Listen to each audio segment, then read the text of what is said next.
Bonjour, je vais vous présenter un exemple de projet qui est réalisé par les étudiants du Cégep dans le cadre du cours Système de positionnement.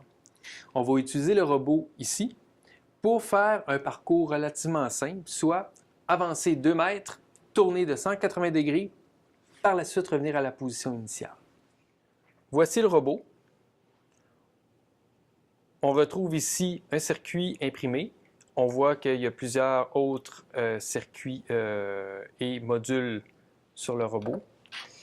Donc, ici, on voit le circuit imprimé séparé du robot. Il s'agit d'un circuit imprimé et ses composantes soudées. Les étudiants de première année reçoivent à la première session le circuit imprimé et les diverses composantes séparées. Ils vont les souder pour réaliser un circuit qui va leur rester tout au long de leurs études. Ils vont pouvoir l'utiliser à travers d'autres cours du génie physique.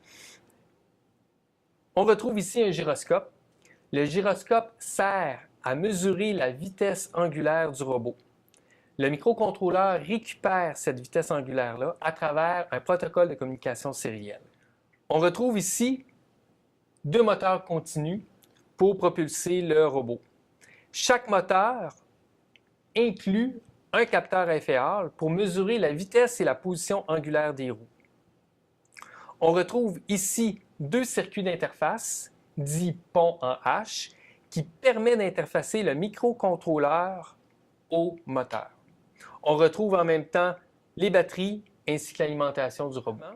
On retrouve ici la composante majeure, le cerveau du robot.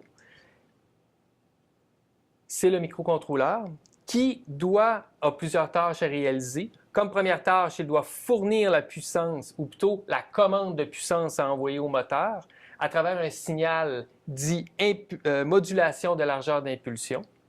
Il doit récupérer la vitesse et la position angulaire de chaque roue à travers un autre signal dit à train d'impulsion.